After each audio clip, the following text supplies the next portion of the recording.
My definition of racial discrimination is someone who accepts stereotypes and schemas of different races. My name is Rusleka Chevalier. Racial discrimination is any belief, behavior, action that discriminates against someone. So that could be thoughts, actions, and stereotypes that you hold against someone, simply because of their race. When I was growing up, when I first came to this country, I had a really strong accent. So they literally gave me classes to get rid of my accent and to, of course, learn the English language. I was really like bullied, I guess, because I sounded different from everybody else. They were just used to the Philly slang. They were used to people like that they knew of. I mean, they're kids, and kids are mean. Kids are really mean. But like when they don't understand somebody, or especially like, why do you have an accent? I always got that asked that like 20 million times. Why do you have this accent? Like, how come you sound like this? It's just from where I was born. You know, when you're not born in America, you have a different accent. Or even when you're born in America, there's different accents in different cultures in America. Like you have a Southern accent, you have a New York accent, you have a California accent. But like once it's from a different country, people are just like, I don't like it. And then you get picked on because you can't say certain words right. You would feel like so bad about yourself, and of course like your self-esteem goes down, but then you learn to live it and love it because that's your culture and you embrace it.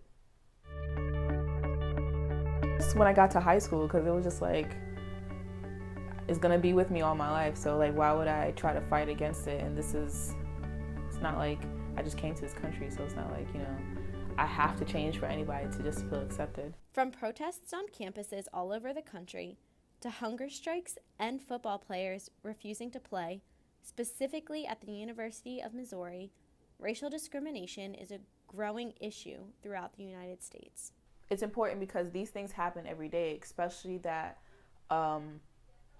it's prominent and it's a continuous pattern, and people are not realizing that this is a big problem, and having this mainstream not only helps solve the problem, but it helps the recognition to continue, so it won't just die down like any other hype. Yeah, I feel like any person of color knows the stereotypes that relates to them. So like black people and being ghetto or sassy and are always seen as the more violent type, which of course if you push anyone to a certain extent, they will of course result to violence. I feel like people who really care about cultures in general would actually have the decency to ask instead of just like accepting the schemas against them. Of course, there's this like difference between Black Lives Matter and All Lives Matter, which is just like, well, of course all lives matter, but like it's centered around a group of people, this specific race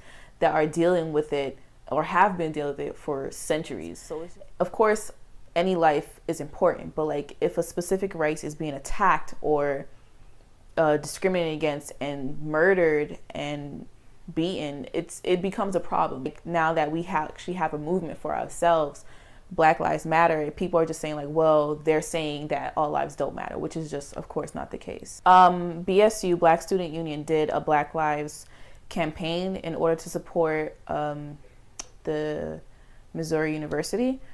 Racism has got to go! Hey, hey! Oh, oh. There are a lot of different ways discrimination takes hold on college campuses nationally. Race is always going to be a problem. It's never going to go away.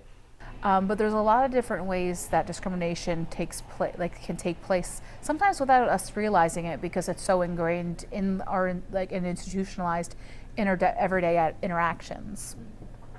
A lot of our programs create a space where students can come talk about what they've experienced and what they see, what friends have felt. But it's a space for us to kind of explore and really dialogue what discrimination looks like. I think it's also very powerful for students to talk with other students about these issues, because I think it shows that it's important. But you know, when you have your peers saying, "Hey, you know, we should be talking about this," I think that's really powerful. You know, like I tolerate traffic in the morning. I tolerate having to go to the gym after I eat Thanksgiving dinner. I tolerate those things, but I should never tolerate a person I want to celebrate a person. I want to accept that person for who they are.